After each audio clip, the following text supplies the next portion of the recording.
Então, voltando, né? Eu estava falando do caso do Covid, a gente estava falando de experimentos que vêm sendo feitos, né? Eu vi, inclusive, hoje uma matéria na internet falando desses experimentos que estão sendo feitos sem nenhum tipo de rigor científico, tá? E isso mexe com questões éticas, porque se você sabe que um certo medicamento pode fazer bem ou mal, é antiético você dar para alguns pacientes e para outros não, se eles estão morrendo, por exemplo. Tem uma série de fatores. Não é só questão de fazer mal, não. A questão de fazer bem também.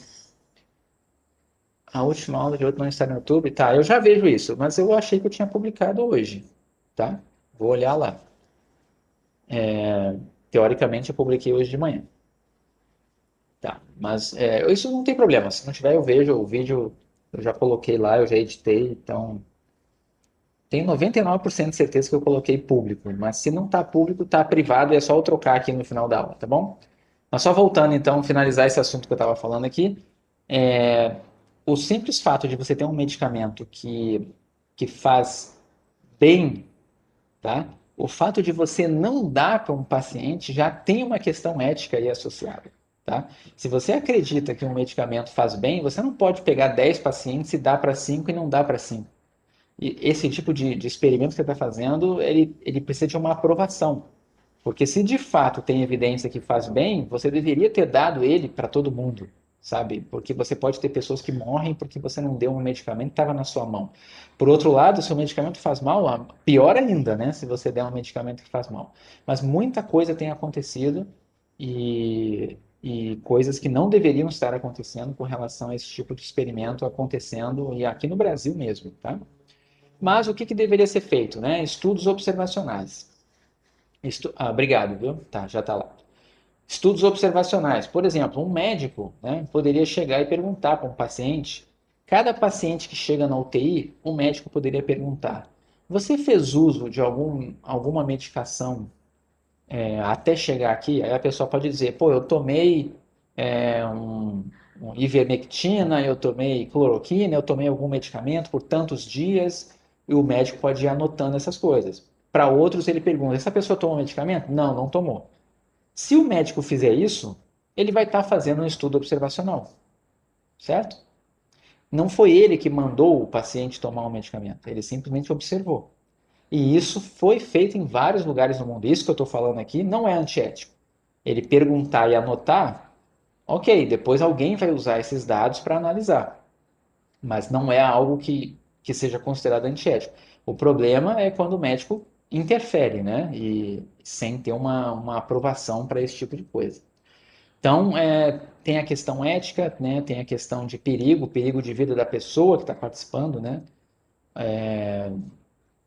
Desse tipo de experimento, então você acaba tendo que cair num estudo observacional. Uma coisa boa do estudo observacional, tá? É que o estudo observacional ele acaba acontecendo em ambiente natural. Então, assim, o experimento é uma coisa muito controlada. O pesquisador, às vezes, faz com que a realidade fique um pouco fora da realidade, né? Ele cria um ambiente que não é real. É ali dentro daquele ambiente as coisas funcionam. Mas quando você vai ver no mundo real, não funciona. Quando você vê nessa forma de um estudo observacional, a pessoa tomou medicação em casa, né? Ela tomou do jeito que as pessoas tomam medicação. O médico não foi lá controlar se a pessoa tomou a dose que ele queria que ela tomasse, se ela ingeriu durante as refeições. Ele não controlou nada, ele viu a coisa acontecer em natura. Como que a população ingere esse medicamento? Analisou, certo? Então, o ponto positivo do estudo observacional é que ele permite essa generalização do que você está observando. A grande questão é: será que o que você observou tem uma causa e efeito de verdade? E isso você não consegue saber diretamente via estudo observacional, mas pelo menos você sabe que o ambiente era um ambiente bem natural onde ele aconteceu. Tá? Então, assim, um tipo muito conhecido de estudo observacional, tá, é o estudo de caso e controle. Tá? O estudo de caso e controle é aquele em que o médico separa os pacientes, né? Ele analisa os pacientes em dois grupos: os que têm um certo atributo em particular e os que não têm. não é o médico que fez a pessoa ter aquele atributo, mas ele classifica as pessoas de acordo com esse atributo. Tá? Então, o exemplo que eu dei aqui, né? Pessoas que chegam no hospital tendo tomado medicação, algum kit, né, para evitar, como é que fala, pré-tratamento de Covid. Ele pode tratar isso como o caso, certo? E comparar com o controle, que são pessoas que não tomaram esse tipo de medicação. É apenas uma classificação que ele faz e ele compara os dois grupos, certo? Então, notem, é quase como se eu tivesse um grupo de tratamento e um grupo de controle, mas a gente chama aqui de caso e controle, tá? Porque não foi o médico que aplicou o tratamento, tá? Então, o mais comum disso, né, são aqui admissões em hospitais, casos, pessoas com doenças de coração, controle, as pessoas que estão chegando no hospital por outras doenças. E aí você pode tentar analisar algum efeito, alguma coisa que acontece no grupo das pessoas que têm doenças no coração. Por exemplo, será que as pessoas que têm doença no coração e têm Covid realmente faz com que tenha uma chance maior de óbito? Você pode separar em casos, né, pessoas que têm a doença no coração que foram para o hospital com Covid, com o controle, que são as pessoas que não têm doença no coração e que foram para o hospital por Covid. E você tentar comparar, sei lá, é uma forma de se fazer. Mas o importante é que eles são usados para verificar o comportamento da sua variável resposta que você está interessado em analisar. E não há uma intervenção do pesquisador. Ele apenas classifica os grupos. Ok? Então, aqui tem só uma definiçãozinha, né, do que seria o caso. Aqui experimenta o fenômeno estudado, controle o que não experimenta. O que é grupos equivalentes? Né? É quando você fala assim, os grupos são equivalentes, os grupos são equivalentes é porque eles não têm nenhuma diferença sistemática. É como se você dissesse assim, olha, o grupo do caso e o grupo do controle, ambos são formados por unidades observacionais, que eu estou chamando aqui, ó, essa definição é a menor unidade para a qual faremos observações e medições, é semelhante à unidade experimental, só que aqui eu chamo de unidade observacional, tá? Então, são dois grupos, né, de unidades observacionais que são semelhantes de alguma forma, tá? Então, é aquilo. Não é um grupo de homens e um de mulheres. Não, é um grupo que tem homens e mulheres dentro dele, é um grupo que tem pessoas de várias faixas etárias, pessoas com diferentes níveis de atividade física. Se eu tiver dois grupos que sejam mais ou menos homogêneos nesse sentido, eu tenho esses grupos equivalentes. E a gente usa isso para poder comparar o caso com o controle, tá? Então, assim, pode ser que isso seja feito, né? Nem sempre você consegue. Quando isso é feito, a gente vai dizer que nós temos casos e controles pareados. E o que significa ser pareado? Tá? É justamente garantir esse parâmetro de comparação. Tá? Então, assim, eu tenho um grupo de controle, o grupo do caso, e eu quero comparar tudo que acontecer num grupo com o que acontecer no outro. E as unidades observacionais de uma são comparáveis com as unidades observacionais do outro, porque eu tenho um estudo que está sendo pareado. Ok? Importante, não há aleatorização.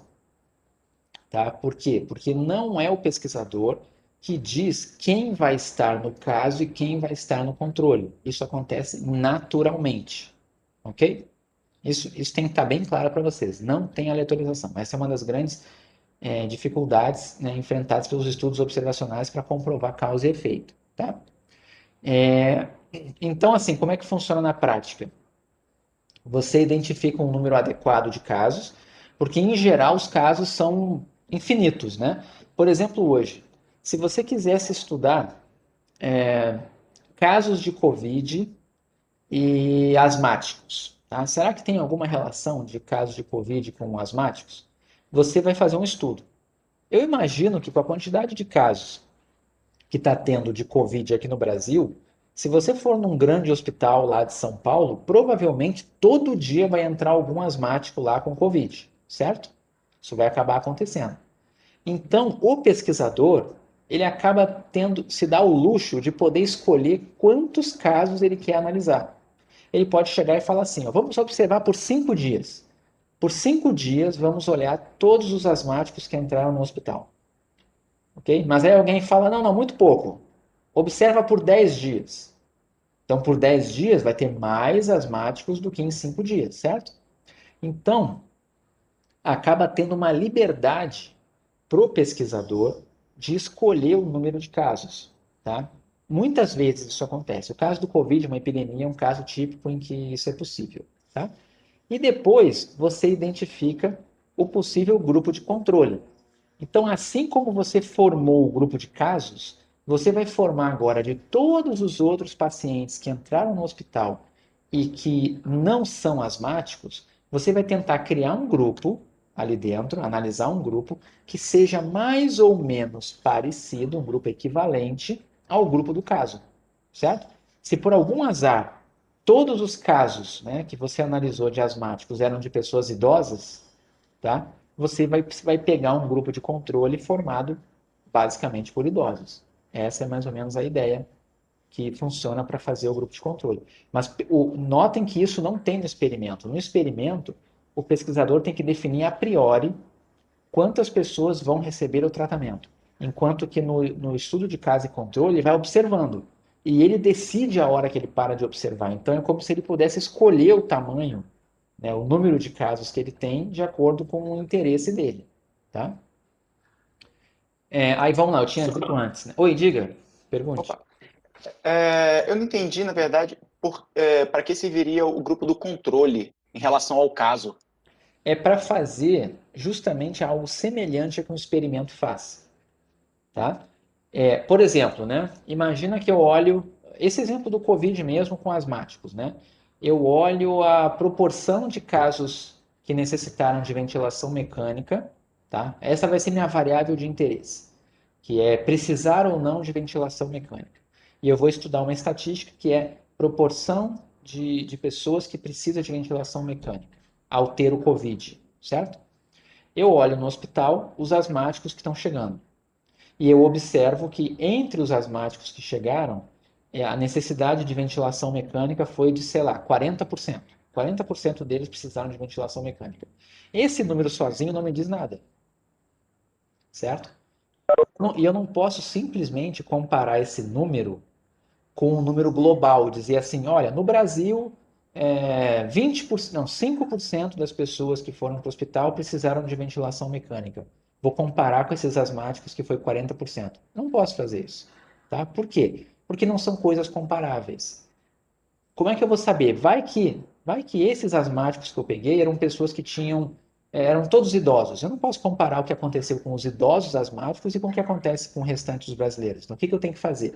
Eu tenho que comparar essa proporção de 40% dos asmáticos que eu peguei com um outro grupo que seja semelhante ao grupo desse asmático, mas que não seja asmático. E aí eu comparo. Então vai dar 40% no grupo dos asmáticos e deu 20% no grupo controle. Pô, então quer dizer que existe o dobro de chance de ter, de precisar de ventilação mecânica se você é asmático. Essa é a conclusão que você chegaria nesse estudo. Isso. Alguém escreveu alguma coisa no chat, mas é mais ou menos isso. O grupo de controle se torna um parâmetro. Sim, é um parâmetro de comparação. Exatamente. Esse é o nome, grupo de controle. Perfeito. Tá? A grande questão é, né? Você apenas observou, não foi você que pegou e acompanhou um asmático desde a infância e fez o asmático pegar Covid, certo?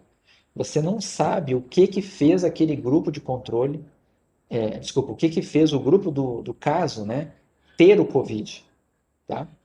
Pode acontecer, imagina que você não fez essa pergunta na hora de analisar, mas vai que nesse grupo dos asmáticos, a maioria deles era profissional de saúde, certo? E eram pessoas que estavam se expondo e, sei lá, apesar que eu acho que não teria muito a ver, né? Mas vamos imaginar que por algum motivo essas pessoas que estavam no grupo do asmático tiveram uma exposição, uma carga viral maior do que o grupo de controle. Então, na verdade, a explicação para a ventilação mecânica não é a asma, é a exposição ao vírus, e você não controlou isso.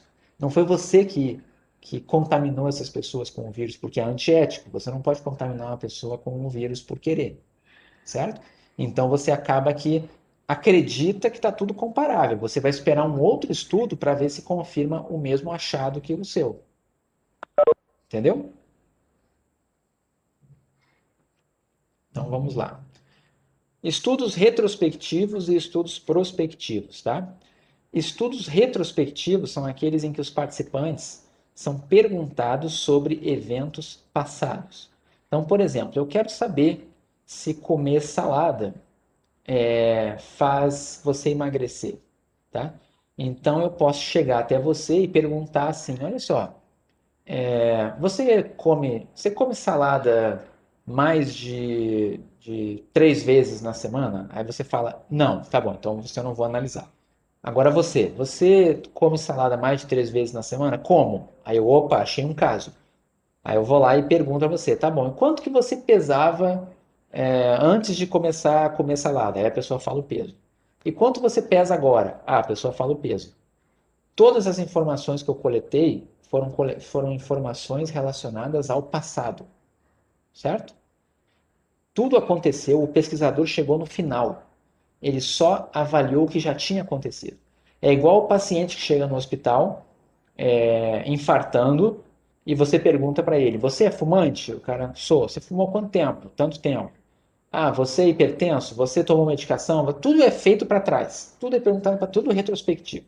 Se alguém for fazer algum estudo com esses pacientes que chegam no hospital, é tudo retrospectivo. Tá? Agora, o que é um estudo prospectivo? É um estudo em que o participante é seguido ao longo do tempo. Esse tipo de estudo é mais caro, é mais difícil, mas ele é melhor, certo? Ele acaba gerando os dados, né, que são usados em estatística com o nome de dados longitudinais, tá? Então, assim, você tem ao longo do tempo. É muito melhor dessa forma. É como se fosse assim: eu vou na sua casa e pergunto quanto você pesa. Aí você me fala o peso. Eu falo, o que que você comeu? Ah, eu como só McDonald's, eu como só sanduíche. E aí na semana que vem eu vou na sua casa e pergunto, né? Tipo, como é que tá a coisa agora? Vou lá e meço teu peso, certo? E vejo quanto que você comeu. Aí passa mais uma semana, eu vou acompanhando você com o tempo e assim eu tenho um controle maior das mudanças no seu peso e da sua dieta, tá? Tem uma grande vantagem do estudo prospectivo, né? Porque ele não depende da informação vindo do passado, que pode vir às vezes com erro, tá? Ela pode ter imprecisões devido ao fato dela estar sendo perguntada posteriormente, certo? Mas é mais caro fazer um estudo prospectivo. Ok? Todo mundo entendeu a ideia? A diferença dos dois? Então vamos lá. Vantagens, né? Do, do um estudo de caso e controle. A observação é mais eficiente em termos de tempo e custo, né? É muito mais fácil você chegar e ir no hospital e já ir pegando os casos que estão lá acontecendo do que você planejar um experimento, introduzir a causa para esperar o desfecho, né? É muito mais fácil você analisar, fazer um estudo observacional por questões de tempo e custo. Você controla o número de casos, então se é algo que está acontecendo muito, você vai controlar, tá?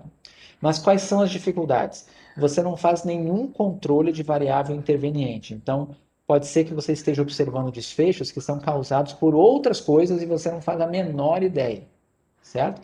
Então você acaba tendo que, às vezes, fazer inferência, né? Você faz uma extensão do que você está encontrando e não é verdade, né? Você pode chegar e com aquele estudo que eu falei, né? Você conclui, asmáticos têm maior risco de desenvolver formas graves do COVID.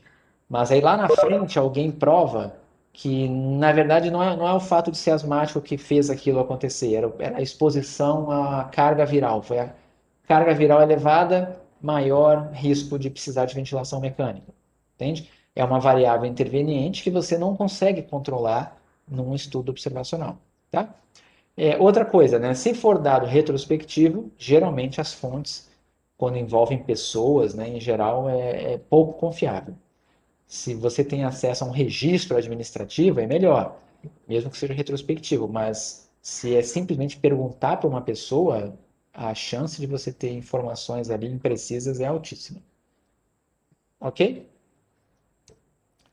Bom, Então a gente já falou disso aqui, né? Em estudos observacionais, a gente já sabe que ter relação, ter associação não quer dizer que tem causa e efeito. Então, quando você observa algo no estudo observacional, você não pode dizer de cara que tem relação de causa e efeito, tá? A única maneira de fazer isso é com experimentos. Por isso que a gente escuta, né, tanto absurdo na mídia, e agora na época de Covid, então cada dia vem alguém dizendo alguma coisa, mas 99% das vezes é estudo observacional, tá? E são coisas que é uma hipótese que está sendo observada, tem que esperar mais estudos para confirmar, tá? Então, o que que se sabe hoje? Um exemplo, né? Fumo. Todo mundo sabe que fumar é prejudicial, certo? E fumar pode aumentar realmente o risco de você ter uma série de cânceres aí, né? Como que isso foi feito? Foi feito com experimento? Não, não foi feito com experimento. Foi tudo feito com estudo observacional. Mas são tantos estudos observacionais dizendo a mesma coisa que as pessoas acreditam que aquilo é verdade, certo? Sedentarismo.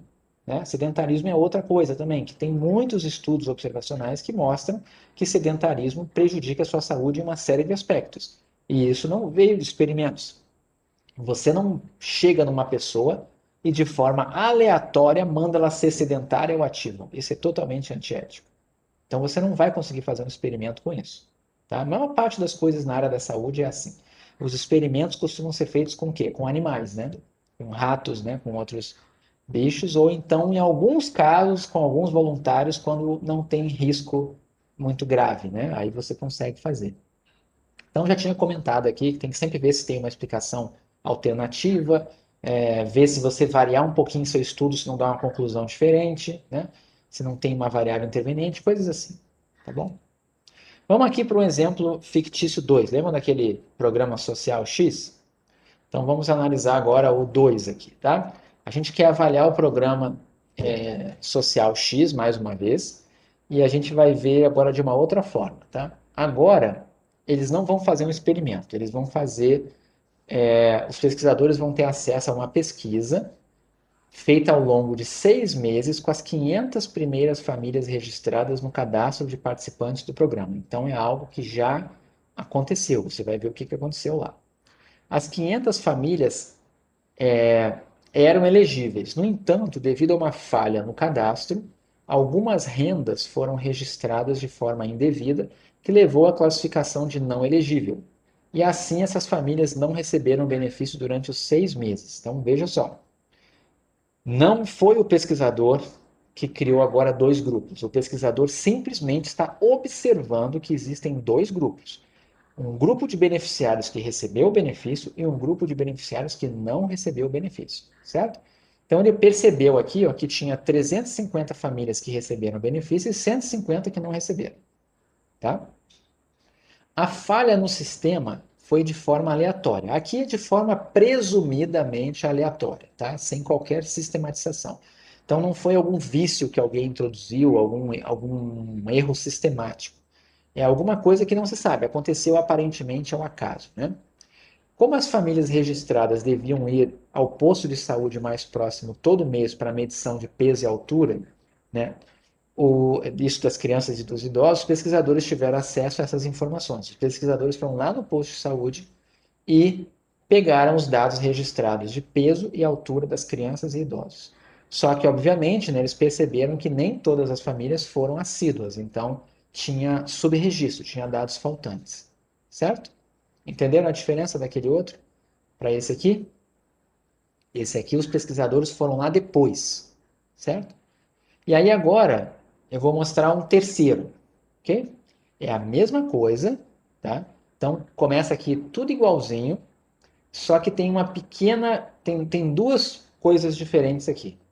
A primeira é essa daqui, ó. Não se sabe como ocorreu a falha no sistema. Você não tem a menor ideia, simplesmente está ali os dois grupos na sua frente. Ninguém te deu essa informação, tá? E como que foi feita a medição de peso e altura dos idosos e crianças? Os pesquisadores visitaram as famílias em suas residências e realizaram medições de peso e altura no momento da visita, tá? E aí perguntaram para essas pessoas o peso e a altura delas de 6 meses antes. Entenderam os dois casos aqui? Então, agora aqui, né? Vamos falar de vantagens e desvantagens aqui de um e do outro, tá? Então, o começo é igual, tá? Então, a primeira diferença que tem aqui, no exemplo fictício 2, a falha no sistema foi de forma aleatória e no exemplo 3, não se sabe como ocorreu. Quais os riscos disso? Do 2 e do 3? O que vocês acham? Os dois têm risco? Só um tem risco? O que essa informação aí gera para vocês?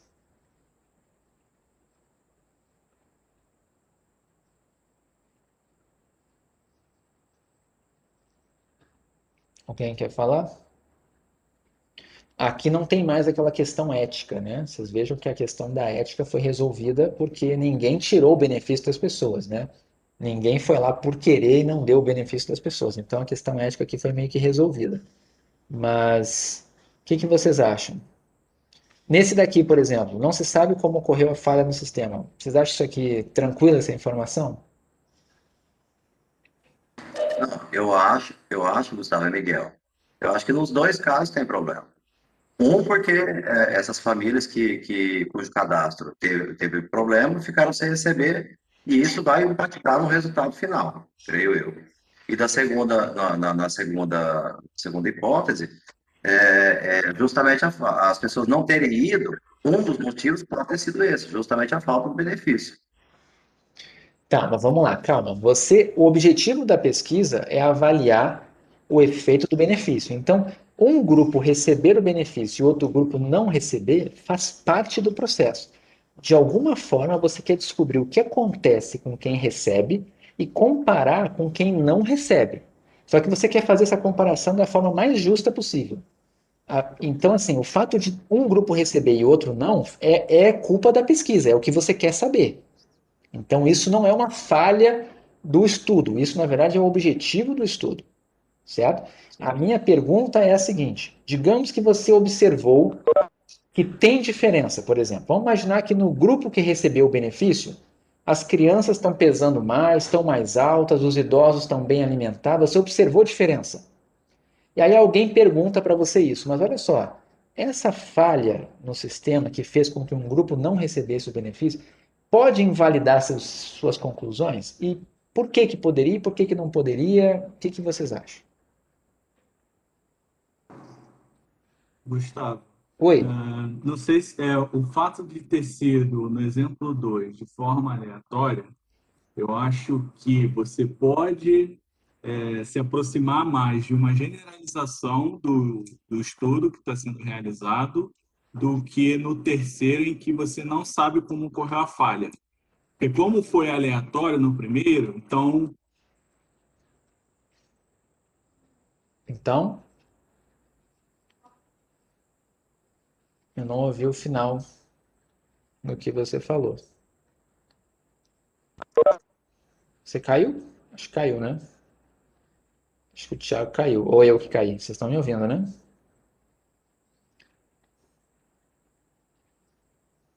Tá, vou acreditar que vocês estão me ouvindo, tá? Então vamos ver aqui. Sim, estamos ouvindo. Tá. Então vamos lá. Vou falar então. Vou falar do 3, que é um pouco mais nítido o problema, mas eu vou ler primeiro o que alguém escreveu aqui. No exemplo 3, a Natália está falando, fica difícil verificar a causalidade, pois se algumas famílias que não eram elegíveis receberam benefício, e pode não mudar muita coisa na alimentação. Mas vamos lá, todo mundo aqui era elegível, tá? Ah, você fala porque como recebeu a classificação de não elegível, aí a pessoa mudou, é isso? Não sei, não tenho certeza. A Beatriz falou aqui, no exemplo 3 pode invalidar porque pode ter algum viés por trás desconhecido. Acho que tem um problema relacionado a gente não saber qual foi a causa da falha. Pode ter aplicado a um perfil específico. Isso, acho que essa frase que a Poema escreveu aqui seria a, a mais importante aqui, né? Pode ter um perfil específico que teve falha. Por exemplo, imagina que na hora de cadastrar lá a renda da pessoa, por exemplo, né, tinha que ter uma renda inferior a tantos valor, a tal valor, né? Vamos imaginar que todo mundo que informou renda zero foi digitado no sistema 0 e aí o sistema não leu porque não botou número, escreveu a palavra 0 e aí não funcionou. Todo mundo que tinha a pior renda foi quem não recebeu o benefício, certo? Então já vai ser esperado que essas pessoas tenham um resultado pior, porque são as em pior condição que não receberam benefício, certo?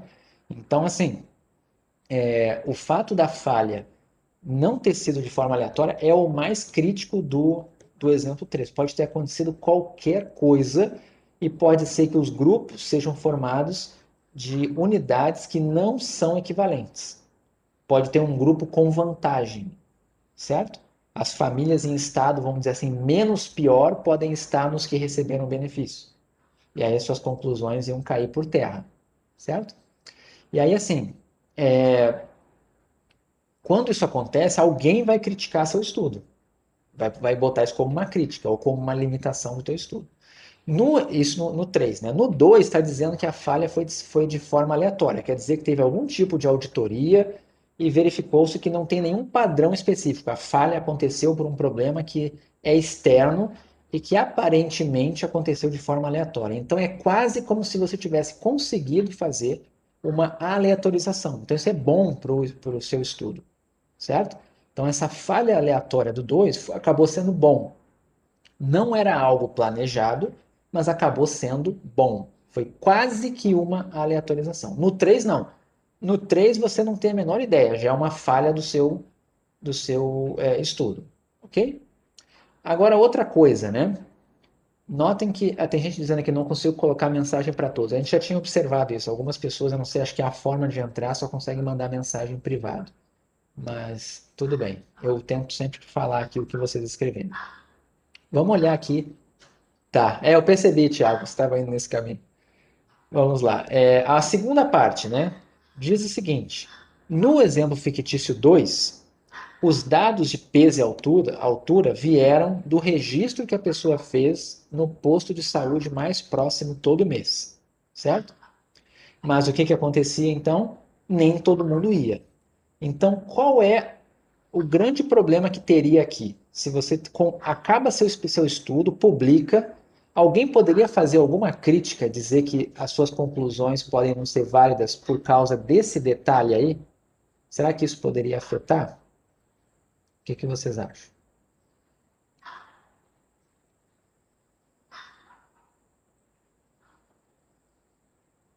Qual é assim, vamos dizer, Eu acho, Gustavo, nesse caso, tá se tentando definir dois grupos, né? Um grupo que seria de caso e um de controle, né? isso, O de caso seria o que recebeu, né, o benefício, e o de controle o que não recebeu o benefício. isso, Então acho que seria assim, você teria o teu grupo as famílias que receberam, que seria o teu grupo de caso, você não teria como comprovar 100%, por exemplo, né, tendo visto que alguns não foram lá fazer o registro. mas qual seria a deficiência? Qual seria o viés que poderia estar acontecendo? Né? Alguém comentou, pode ter viés, mas qual seria o viés que poderia estar acontecendo aqui e afetar a pesquisa? O que esse subregistro poderia afetar? Como que o subregistro poderia fazer a conclusão do estudo sair ao contrário? O que teria que acontecer? Estão me ouvindo, Gustavo? Oi, estou ouvindo. Tá, é a questão do que todo estatístico tem medo, que é a questão do missing, né? Isso. Então, o missing ele pode tornar a sua amostra viciada. Então, por exemplo, mesmo tendo a aleatorização, se só tem missing nos mais pobres, então a gente se aproxima do exemplo 3. O mesmo problema que a gente encontra no exemplo 3. Isso, perfeito. A Beatriz escreveu agora o que você acabou de falar, né? O mais provável aqui, né, é que as famílias que estejam em pior condição vão ser as que vão ter menos preocupação em ir no posto de saúde lá, talvez, né? Então, assim, é possível que esse subregistro aconteça justamente no grupo dos que não ganharam peso, dos que não cresceram, certo? Então, todo mundo que pegou o registro lá vai parecer que melhorou a situação, né? Mas não, era porque os que não foram exatamente os piores casos. E isso pode comprometer o estudo aqui, tá? Então, são as falhas que você tem porque você não controla o que está acontecendo. Você simplesmente pega o resultado pronto, certo? Olha esse segundo aqui. Qual é o problema desse segundo aqui? Esse segundo, os pesquisadores tentaram minimizar esse efeito e foram na residência, eles foram na casa de todo mundo fazer a medição, para garantir que todo mundo ia ser medido. Mas aí tem um problema nessa. Qual é o problema que dá aqui agora, nesse daqui? A subjetividade das informações? Sim, mas ele está em qual parte? Não é na hora que pesa, né? O problema, qual é a medição que vai vir com viés? Isso, é o que o Eilson escreveu agora ali, né? É um estudo retrospectivo. E como que é pego o peso inicial das pessoas 6 meses atrás? Perguntando para as pessoas, tá? Então, assim, existe aqui um viés bem grande aqui relacionado a essa variação. Você tem uma ótima segunda medição, mas teria uma péssima primeira medição, né? Então, aqui, essa segunda fase era para ser melhor, né? Se desse para juntar a informação do posto de saúde com a visita presencial, poderia ser o melhor cenário. Deixa eu ver, o ideal seria ir na casa fazer medições periodicamente. Perfeito, Beatriz. Só que fazer isso é um estudo prospectivo, muito mais caro, né? E você teria que estar fazendo isso na hora que aconteceu. Esse tipo de estudo aqui, claramente é um estudo que só apareceu depois que tudo aconteceu. Porque se as pessoas soubessem, olha só, aí entraria uma questão ética, tá, Beatriz? Imagina o seguinte: você sabe que era para estar todo mundo ganhando benefício, certo? E aí você resolve, você vê que aconteceu a falha no sistema e não faz nada. E começa a visitar as pessoas. Você está sendo totalmente antiético. Você tinha que interromper esse seu estudo e fazer as pessoas ganharem o benefício. Você não pode fazer isso. Esse estudo aqui só está sendo feito sem problema ético porque já aconteceu. A pesquisa está pegando os dados prontos, é um estudo observacional. Mas se você fizesse prospectivo, já seria antiético. Todo mundo entendeu isso? Que eu comentei aqui?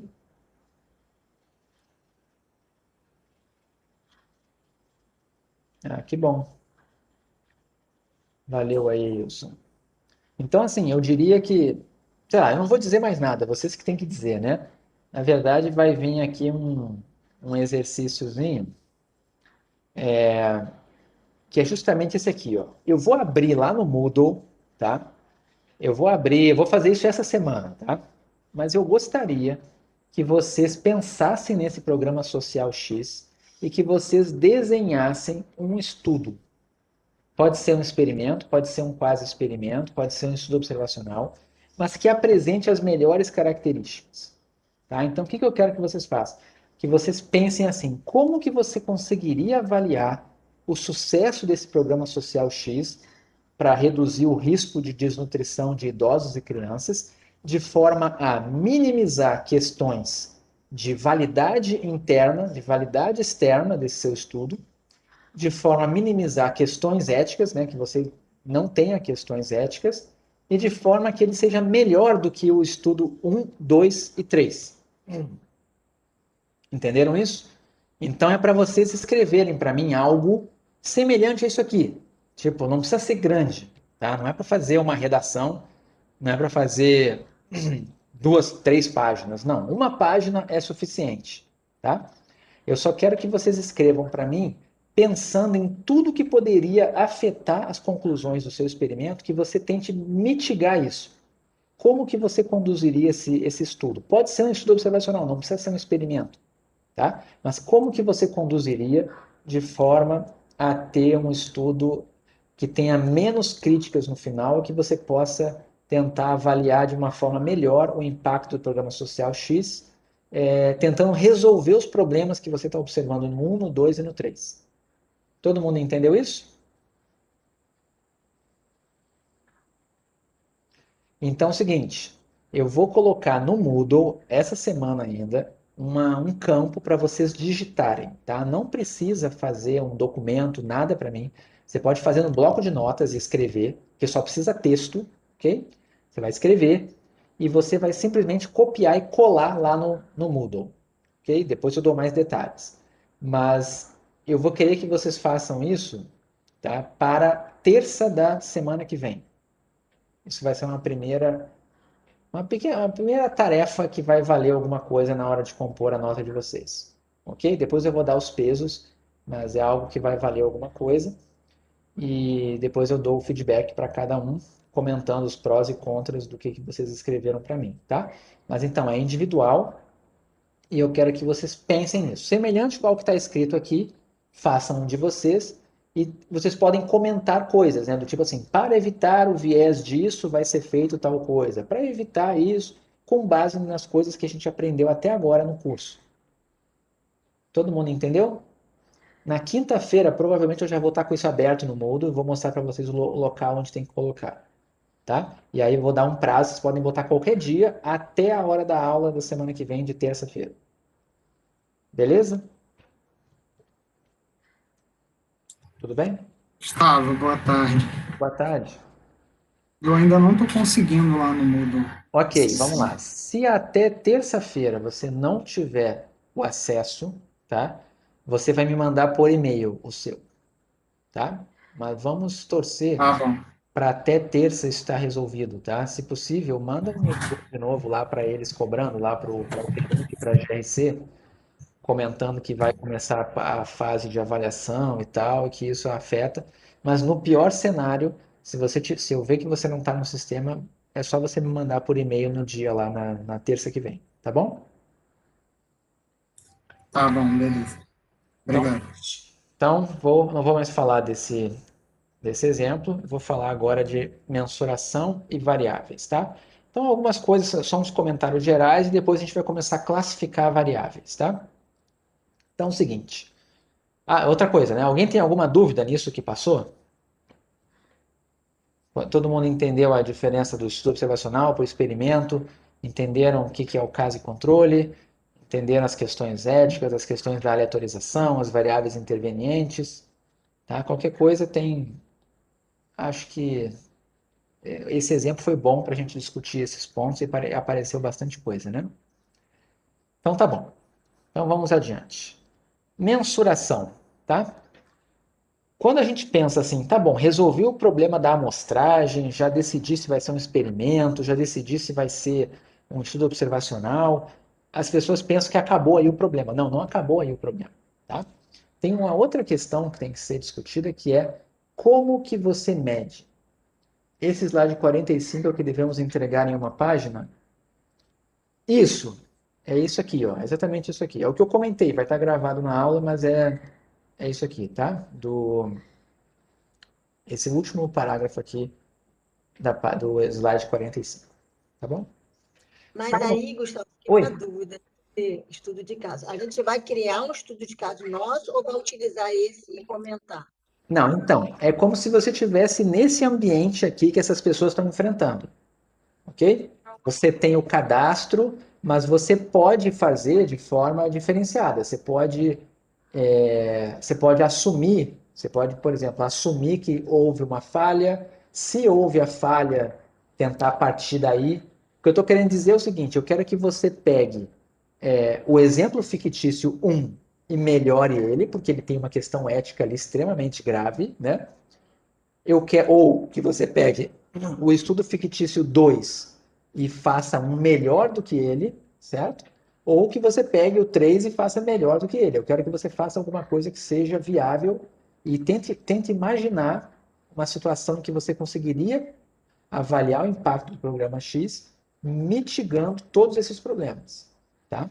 Mas já adiantando assim, né, que se você planejar um experimento genuíno, já prepare-se que eu vou escrever lá, questão ética, tá? Então, assim, tentem fugir do 1, certo? Porque o experimento, na verdade, se você planejar, vou fazer um experimento perfeitinho, tudo, e a questão ética. Só com isso aí teu estudo seria invalidado, você não teria autorização, você não ganharia uma bolsa para conseguir implementar esse estudo por uma questão ética, não seria aprovado, certo? Mas o 2 e o 3 já poderia, certo? Então, tenta fazer alguma coisa que leve em conta tanto os problemas relacionados à parte de estatística, quanto a parte ética também. Tá bom? Então, vamos Eu lá.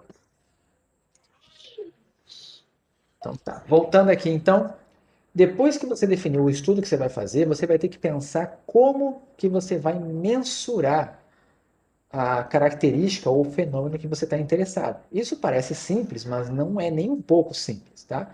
Você precisa saber o que você vai medir e como que você vai medir. E vocês vão ver aqui alguns exemplos de coisas que não são fáceis de definir o que e como, tá? Por exemplo, vocês já viram pesquisas que falam de preconceito? Pesquisas que falam de felicidade? Pesquisas que falam de desempenho educacional? Como que você define essas coisas? O que é a definição de preconceito? Como que você avalia numa pesquisa que observou-se preconceito ou não observou-se preconceito? Aí alguém vai dizer, não, é muito fácil, né? Ah, eu poderia pegar uma situação e ver uma pessoa que foi escorraçada de um ambiente por causa da sua cor. Ok, é uma situação de preconceito. Mas, tipo, precisava ter escorraçado? Como que eu meço isso? Só essa situação que eu posso medir? A pessoa ser empurrada, ser espancada? Será que tem outra situação de preconceito que eu poderia avaliar? Será que não é meio subjetivo? Eu não posso ter formas de preconceito que são difíceis de medir, que acabam ficando, né, omissas, a gente não enxerga, né? Como que você faz para medir? Dois estudos avaliam da mesma forma preconceito?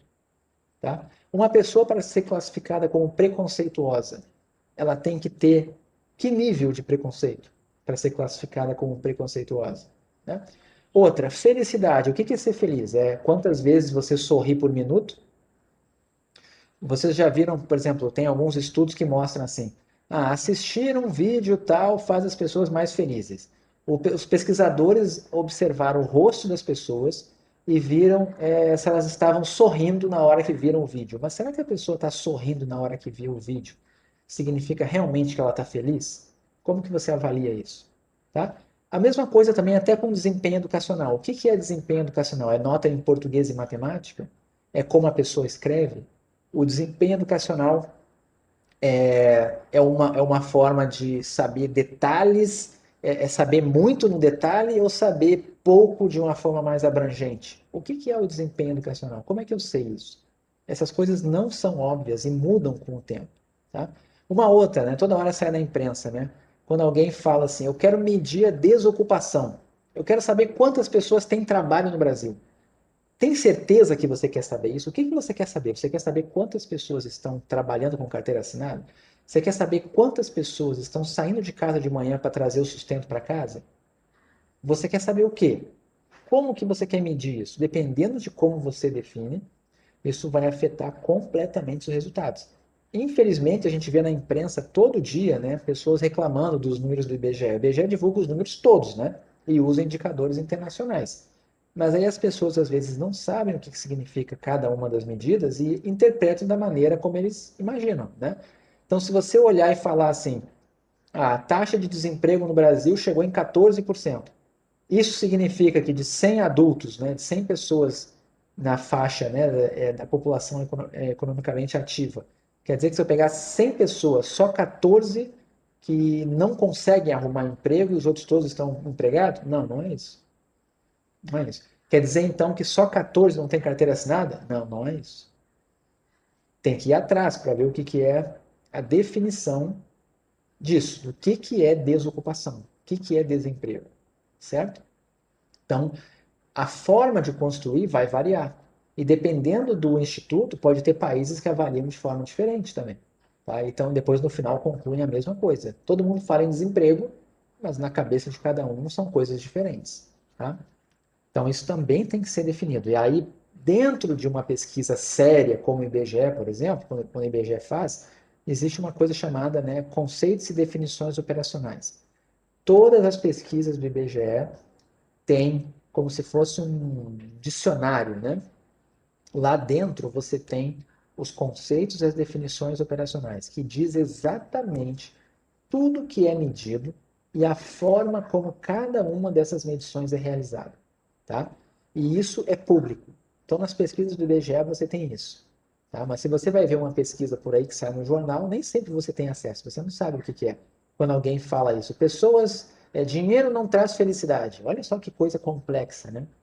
Dinheiro não traz felicidade. Pesquisa comprova que mesmo com muito dinheiro as pessoas não são felizes. Mas como que isso foi feito? Tá? É muito difícil você ter isso de forma bem definida, né? Geralmente é muito subjetivo, tá? Então, assim, tem certo e errado aqui? Não, não tem certo e errado.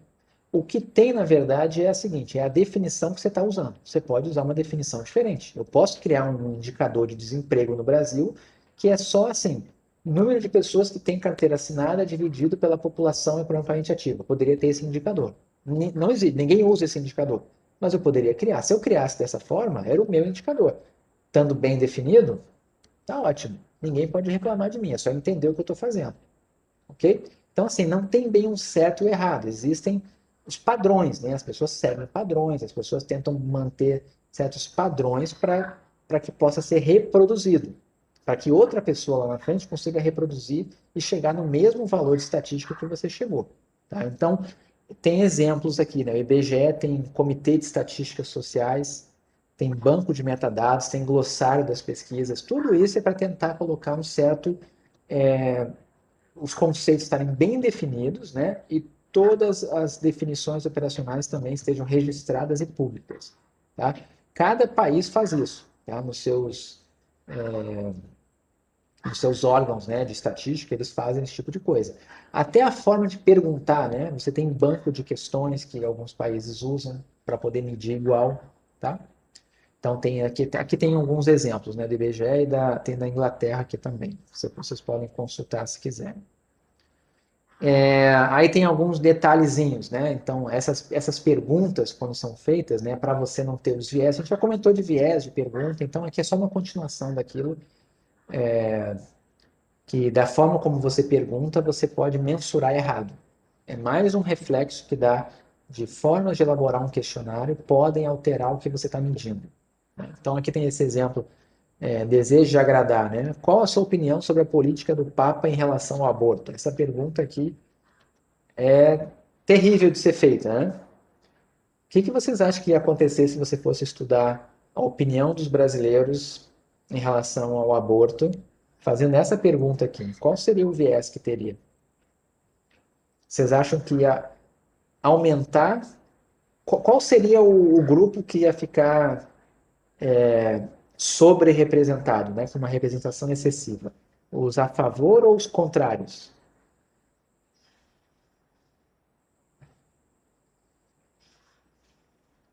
Os contrários, né? Por quê? Porque para você aqui falar que você é a favor do aborto, hein?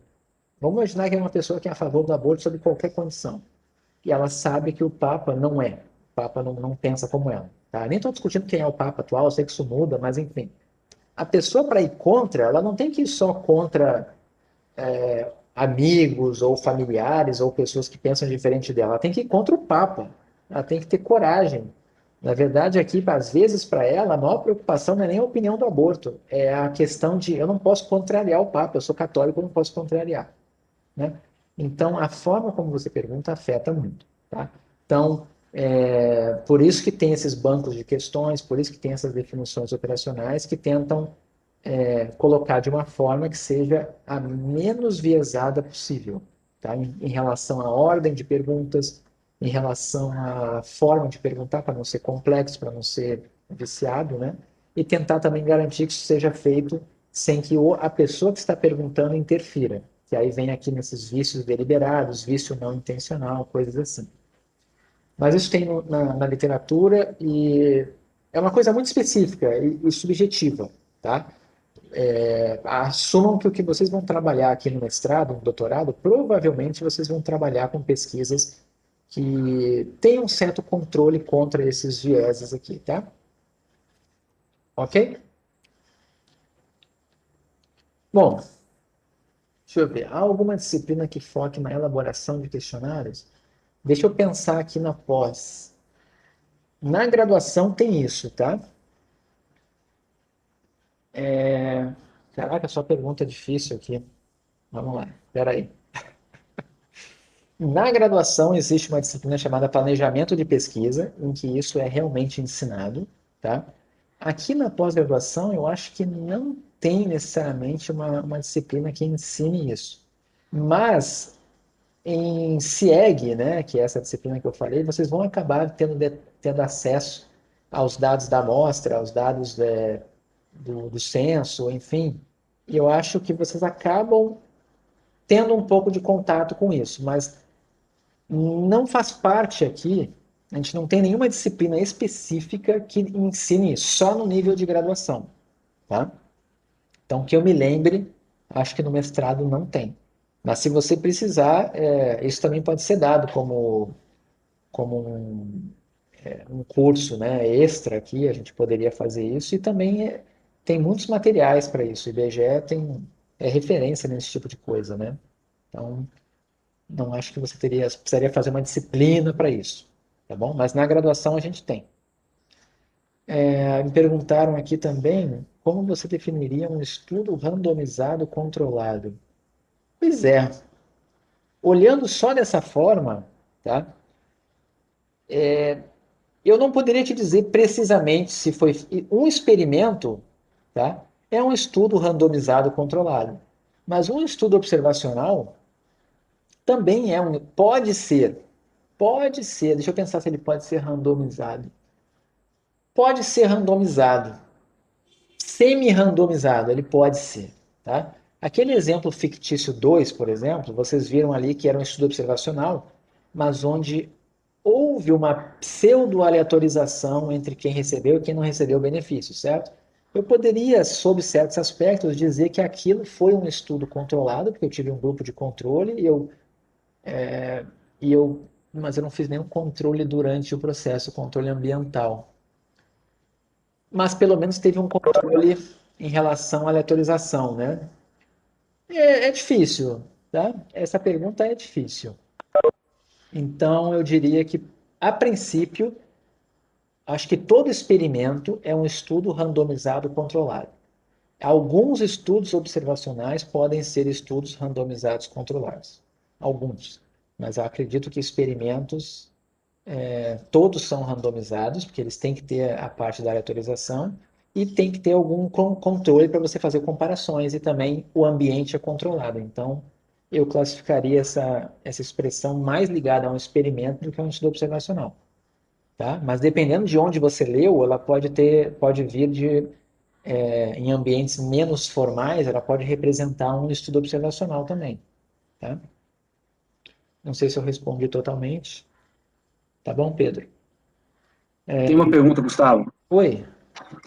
Sobre essa questão de definir esses parâmetros operacionais, né? Você acha que, por exemplo, quando um estudo segue um parâmetro internacional, por exemplo, e um que não segue, por exemplo, um parâmetro internacional, e com certeza, né, esse estudo que criou os seus próprios critérios, ele tem muito menos legitimidade, né, obviamente, né?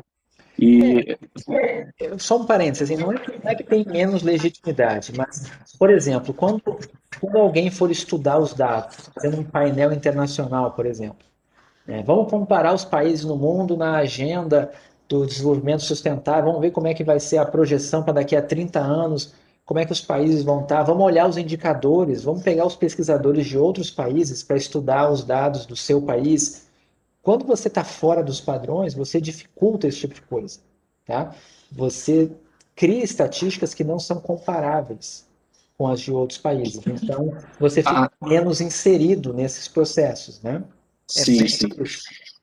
Ficaria como se fosse, né, usando um outro parâmetro, né? Você não tem como comparar, né? Porque eu pensei no exemplo do PISA, né? Que é o exame lá de desempenho escolar, que é avaliado pelos países da OCDE e tal, né? Isso. Seria um exemplo, né, de um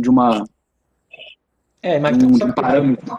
você cria um indicador de matemática para saber se os alunos sabem matemática ou não. Um indicador de fluência de, como é que é, de proficiência em matemática. Você cria um indicador que é perfeito, mas ninguém usa no mundo. Aí você publica e no Brasil a nota foi 82, de 0 a 100. Isso é bom ou isso é ruim? Pela métrica do indicador, o perfeito era 100, o terrível era 0, deu 82. Mas você consegue comparar com alguém? Não, não consegue. Agora, quando você tem o PISA, quando você tem outros, teoricamente, né, você tem um parâmetro de comparação. Você tem rankings, né, dos países, é mais para isso. IDH, né? O IDH é um índice bem simples. Por que que ele acaba sendo usado? Justamente pela simplicidade dele, para avaliar o desenvolvimento de um país, ou de uma cidade, ou de uma região. Você usa o IDH justamente por isso. Todos os países conseguem calcular o IDH, né? Que são informações de educação, de renda e expectativa de vida, né? Com essas três informações, essas três áreas aí, você consegue criar um indicador que diz como é que é o nível de qualidade de vida, de desenvolvimento no seu país. Então, é mais para isso, para comparar, tá? Tiago perguntou, você aleatorizar quais os períodos que serão coletados, por exemplo? Agora eu já nem sei o que seriam esses períodos aqui, tem tanto tempo. Esses períodos seriam o quê, Tiago? Eu nem sei. Pode ser perguntar se um estudo observacional pode ser aleatorizado. Aí eu sugeri isso, você pegar os períodos e aleatorizar esses períodos em que você faz a observação. Talvez, não sei Tem, se pode trazer um pouco de aleatorização tem, é possível. para a pesquisa. Mas é que quando você fala que o estudo é randomizado, parece que ele é totalmente regido por processos aleatórios, né? Então, por isso que eu acho assim, a rigor aquilo ali é um experimento, na minha opinião. Um estudo randomizado controlado é um experimento. Todo experimento é um estudo randomizado controlado. Mas eu concordo com você, que quanto mais você tenta incorporar a aleatoriedade, ela ajuda a tirar certos vieses que iriam ter aparecido se você tivesse feito de forma intencional ou por conveniência, né? Um agrupamento ou alguma coisa, por exemplo. Ok, pessoal? Então vamos falar de variável agora, tá? Depois eu vou voltar a falar alguma coisa de validade aqui ainda hoje, mas é só até o slide 60 alguma coisa, se não me engano. Acho que é 66 ou 64. Mas é o que a gente vai agora até o final aqui. Então é o seguinte, ó. Eu falei que a gente sempre vai medir alguma coisa, a nossa variável resposta, tá? E se você for pegar qualquer livro de estatística, vai ter lá tipo de variáveis e nível de mensuração de variáveis. Então eu tenho que falar disso para vocês, tá? Essas definições não são perfeitas, tem falhas, eu vou falar das falhas aqui, justamente, tá? Já vou apresentar e depois já vou criticar, tá bom? Porque não tem uma definição perfeita, mas vamos lá. Então é o seguinte, você tem uma variável. O que pode ser a sua variável? Quantidade de calorias que aquelas crianças ingeriram em média, né, por dia, durante o estudo. Ou peso da criança ao final do estudo, aquele exemplo fictício. Ou renda domiciliar, certo? Isso é uma outra variável que você pode ter. Número de filhos, uma outra variável que você pode ter. A questão é, dependendo do que você... uma outra variável que pode ter, né? Sexo, masculino ou feminino. É outra variável que eu posso ter.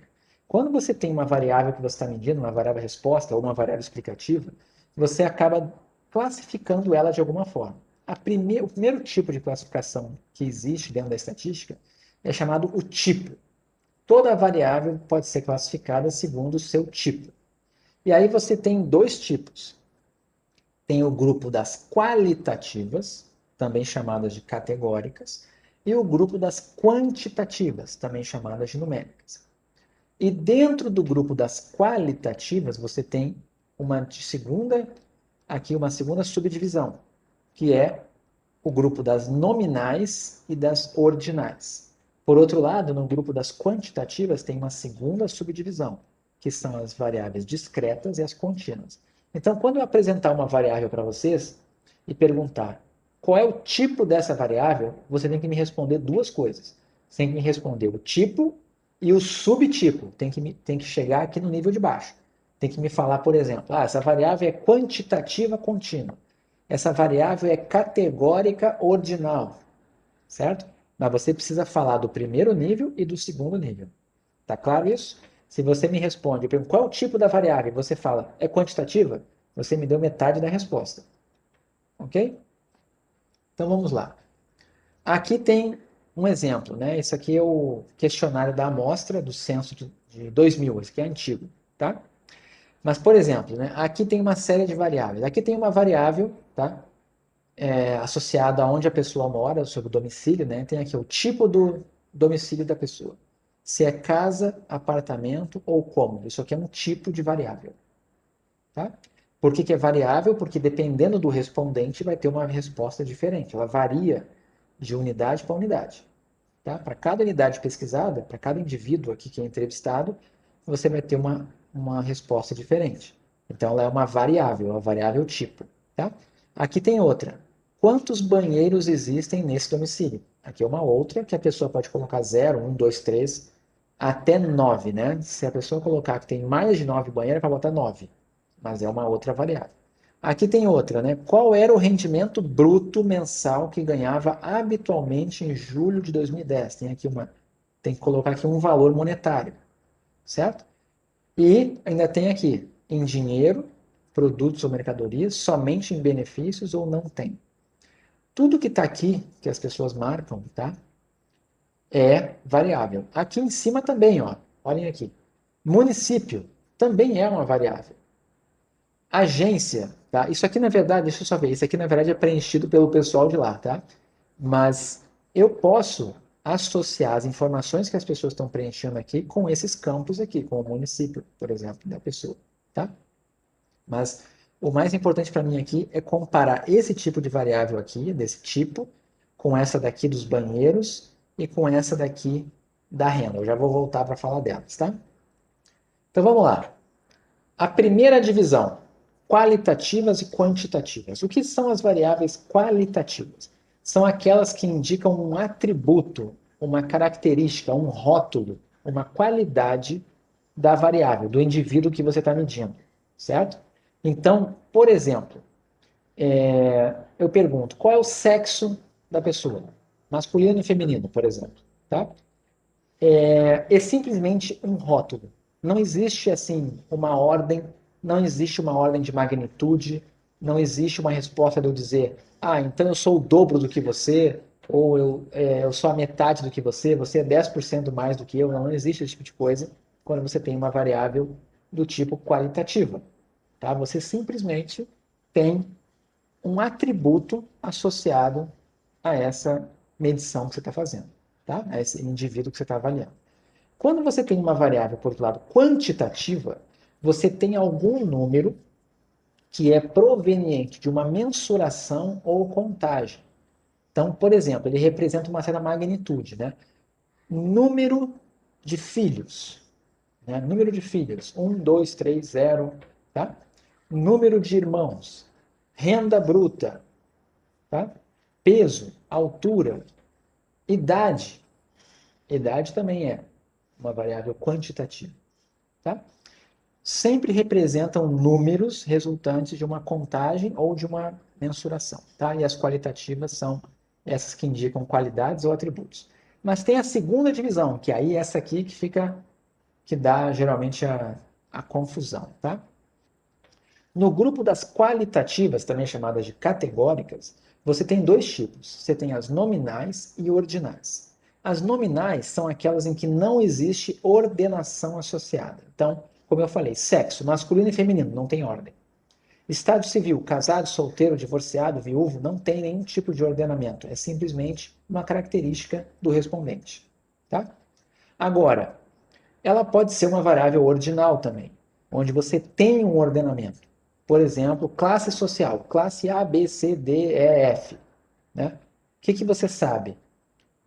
A classe A, eu não sei o quanto que a classe A é mais rica que a classe B, mas eu sei que, teoricamente, é uma classe mais elevada, então eles devem ter mais dinheiro, devem ter mais qualidade de vida, devem ter mais bem, devem ter uma série de serviços e coisas relacionadas a bem-estar que a classe B não tem, certo?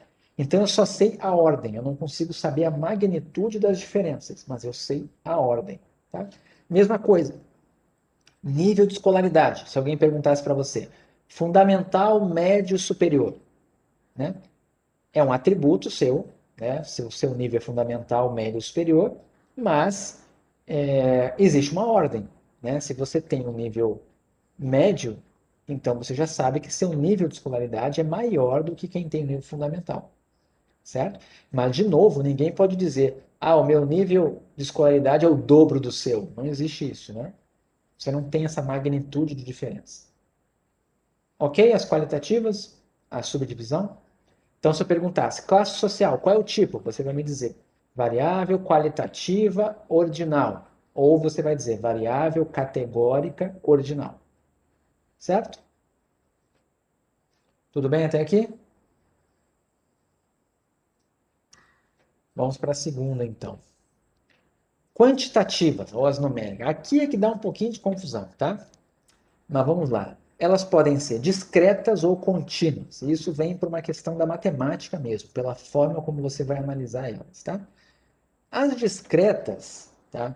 Em geral, são resultantes de contagens. Geralmente são contagens, geralmente só assumem números inteiros como valores possíveis, tá? Mas não é verdade. A verdade é que uma variável discreta é uma que os seus valores possíveis formam um conjunto enumerável. O que é um conjunto enumerável? Quer dizer que as opções de resposta, tá, é um número finito de números ou um número infinito de números, mas que você pode contar. Por exemplo, né, se eu fosse perguntar assim, quantas televisões você tem? Quais os valores possíveis de resposta? Me digam aí. Quantas televisões você tem na sua casa? Qual é o conjunto de valores possíveis que você colocaria aí para mim como conjunto de valores possíveis? Tá, vamos lá. Estou definindo assim, ó, x, tá? Isso aqui é a quantidade, tá? É o número de TVs na sua casa, tá? Número de televisões. E aí vamos dizer que eu tenho um conjunto, tá? Vou botar aqui o conjunto e vou colocar os elementos desse conjunto. Quais são os valores possíveis da variável número de televisões que você tem em casa? O que poderia ser respondido? Pode ser 0? Pode, né? Pode ser menos 1? Não pode, né? Mas pode 1, pode 2, pode 400? Pode 400? Pode, é improvável, mas pode. Existe algum limite superior que você possa determinar a priori aqui? Alguém pode dizer assim, pode, é só colocar o número de partículas que tem no universo. Ok, não vamos entrar nas discussões da física aqui, né? Mas a rigor não tem fim. Isso aqui iria indefinidamente. Você poderia dizer que são os números inteiros, né, não negativos, certo? Ou os naturais com o zero, né? Você poderia dizer isso aqui. Esse conjunto não é finito, ele tem infinitos elementos, mas eu posso contar os elementos, né? Então aqui esse é o primeiro elemento, esse é o segundo elemento, esse é o terceiro elemento, esse é o quarto elemento. Qualquer elemento que você me dê aqui, eu consigo contar até ele. Então, isso é um conjunto chamado enumerável, ou um conjunto contável. Então, toda variável discreta é uma variável cujos valores possíveis são, aliás, cujos valores possíveis formam um conjunto enumerável, tá? É errado dizer que são só inteiros, sabe por quê? Porque se você tiver uma variável, imagina uma variável que você tem que assuma 3 valores, tá? Ou ela é menos 1, ou ela é 0, ou ela é 1. Imaginaram isso daqui? Menos 1, 0, 1. Ela pode ser 3 valores. E o menos 1 representa perder R$1, o 0 representa não ganhar nada e o 1 representa ganhei R$1. Vamos imaginar isso. É uma variável que eu estou medindo, certo? Então, o conjunto de valores possíveis dela é o conjunto do menos 1, do 0 e do 1. Tem um número negativo ali no meio, certo? Então, mas ainda assim é um conjunto finito. Isso aqui é uma variável quantitativa discreta, tá? Outra coisa, se por acaso aqui fosse menos 1,3, 0,5 e 1,3, os três valores possíveis dessa variável são esses aqui. Ou a variável é menos 1,3, ou é 0,5, ou é 1,3. Vamos imaginar que dá para pensar em exemplos disso, tá? Uma variável que assume esses valores aqui. Ela continua sendo discreta e ela não assume valores inteiros, né? Porque 0,5 não é um número inteiro, certo? É um número real. Mas o que importa é o conjunto de valores possíveis é finito, certo? Eu consigo contar os elementos, tem 3 elementos aqui. Então é um conjunto enumerável. Consequentemente, a variável é discreta. Okay? Eu estou indo na definição matemática, porque quando a gente chegar em probabilidade, isso vai ser importante, tá? Mas, no mundo real, geralmente são contagens. Tá bom? Agora, o que são as variáveis contínuas? São aquelas cujos valores possíveis formam um intervalo de números reais, ou seja, um conjunto não enumerável. Tá? Na prática, costumam aparecer em medições. Se eu fosse medir a sua altura, vamos imaginar que eu fosse medir a altura de vocês aqui, e eu usasse um instrumento com precisão absurda. Imagina que eu tenho aqui um super instrumento que tem muitas casas decimais. Tem 500 casas decimais. É possível dois de vocês aqui na sala terem a mesma altura? O que vocês acham? Se eu fosse medir com uma régua que tem 500 casas decimais. É possível, né? Mas se eu colocasse um número monstruosamente grande de casas decimais, sabe qual seria a probabilidade de duas pessoas terem a mesma medição aqui na sala? Seria 0. Ok? 0 redondo. Matematicamente falando, seria 0 redondo. Tá? Mas o que acontece? Na prática, a gente não faz isso. Então, a gente tem que pensar na natureza da variável. Se eu fosse perguntar para uma pessoa a altura e ela me respondesse, eu tenho 1,70 m e vai te dando lá milímetros e vai te dando... E ela te dá com 30 casas decimais. É uma altura válida?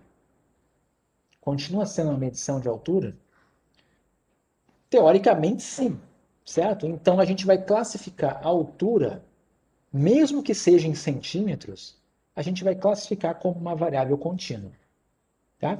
Outra, idade. Isso aqui é o que dá briga. Tá? Idade. Se você colocar idade como número de anos completos, quantos anos você tem? Responda em número de anos completos. Ela é discreta. Mas, teoricamente, alguém poderia dizer que eu tenho 30 anos e meio, estou bem na metade. Teoricamente, você poderia, se você enxergar a idade como tempo de vida, desde quando você está nesse mundo, né? Você pode colocar dessa forma. Então, isso é polêmico. Se um dia alguém perguntar para você, idade é discreto ou contínuo, você senta e chora, né? Você pergunta, para que você quer saber? O que você quer trabalhar? Se você quer fazer estatística, geralmente você vai trabalhar com modelos que usam, como é que é? Que assumem que essa variável é contínua. Por exemplo, expectativa de vida. Vocês já viram expectativa de vida? Ela costuma ter casa decimal, né? 70, alguma coisa. Aparece casa decimal quando você fala em expectativa de vida. Tá? Peso. Né? Como é que é medido o peso geralmente? Ninguém vai dar o peso de alguém passando ali de grama, né? No máximo, vai falar em quilos, né? E, sei lá, 70 quilos e 300 gramas, 350 gramas. Muito difícil alguém falar que pesa 70 quilos e 357 gramas. A gente sabe que essa variação é meio que algo que você pode ignorar. Mas, teoricamente, a variável peso pode assumir qualquer valor. Certo? Todo mundo entendeu a diferença de discreta para contínua?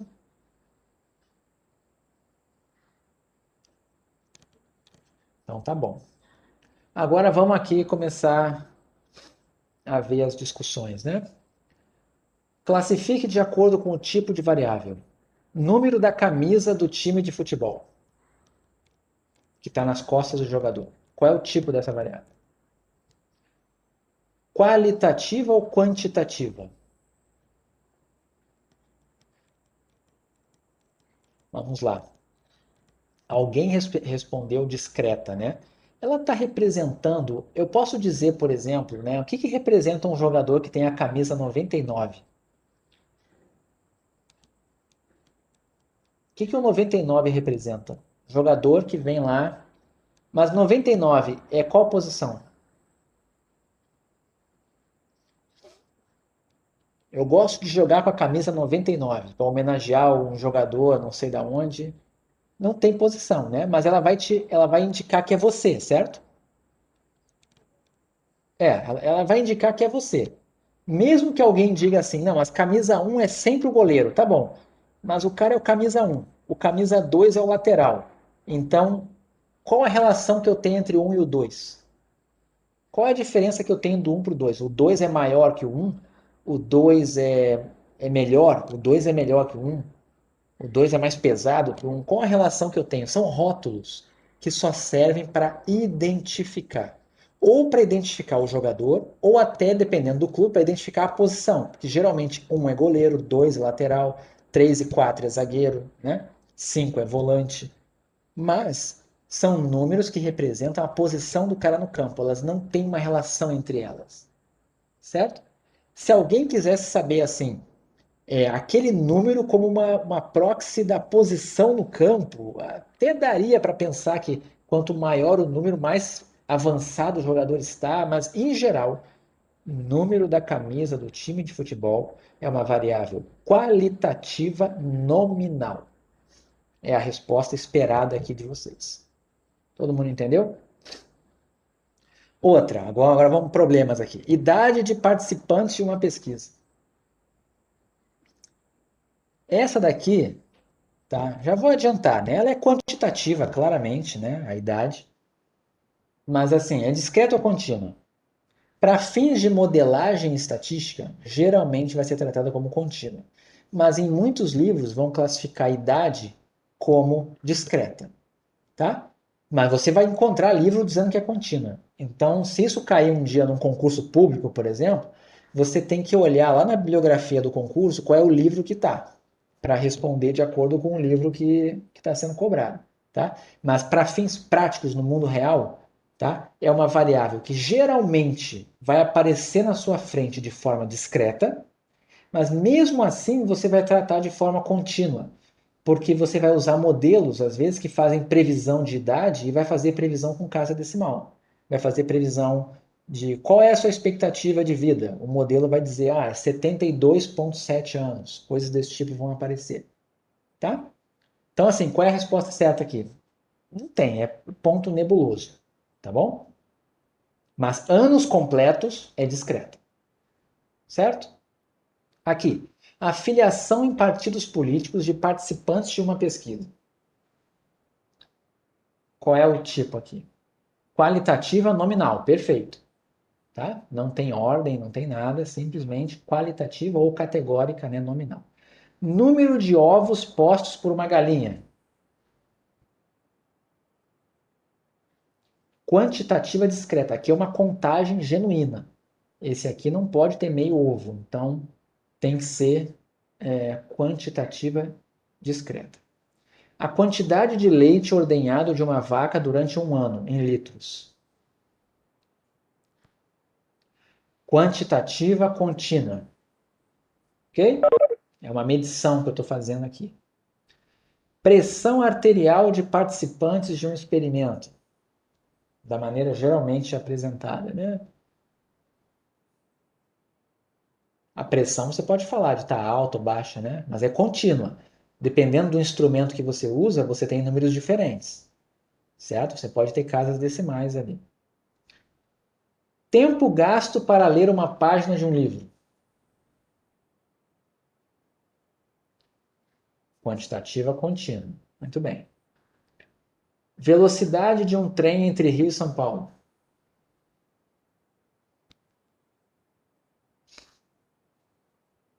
Quantitativa contínua. Ok. Agora, vou fazer uma pergunta para vocês, também bem polêmica, tá? Além da idade, tem uma outra variável muito polêmica. Preço. Preço de um determinado produto. Ou, mais fácil, renda. Renda domiciliar. Renda total do domicílio. É o quê?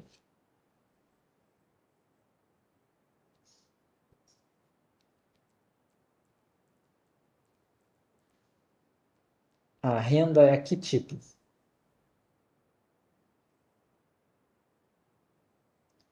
Depende da unidade de medida? Não, qualitativa jamais, tá? Porque você tem os valores, né? Você tem os números relacionados à renda, você sabe a diferença. Se uma pessoa ganha mais ou menos, você consegue quantificar as diferenças, você tem uma variável que assume valores, no mínimo, contagem, tá?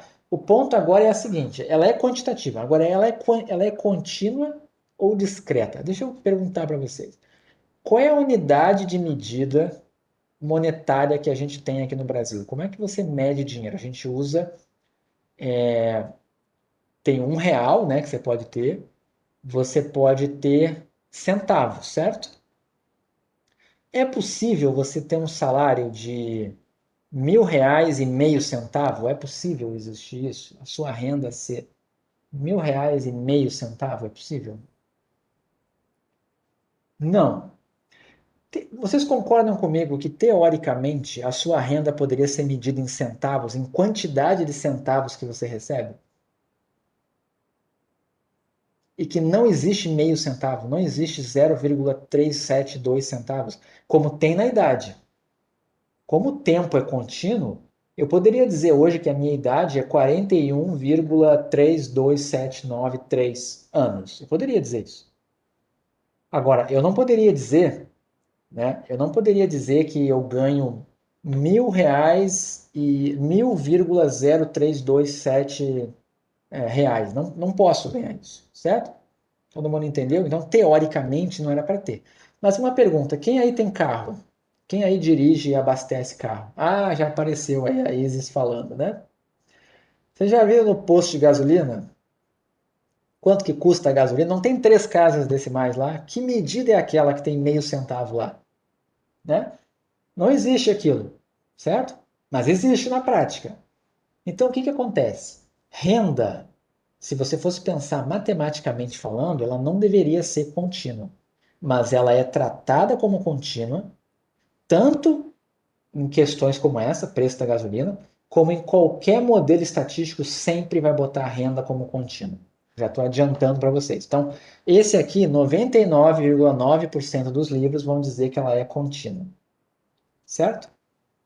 Gustavo, uma pergunta. E quando você classifica assim, nível de renda, tipo 0 a 2 salários mínimos, Então, 2 a 4. mesmo que seja em salários mínimos, né? Aí nesse caso, mesmo dividindo pelo salário mínimo, também seria discreta, porque o conjunto é finito de valores, né? Porque o salário mínimo é uma quantidade de centavos fixa, e quanto você ganha é uma quantidade fixa também que é inteira, né? Então seria um número racional, na verdade, né?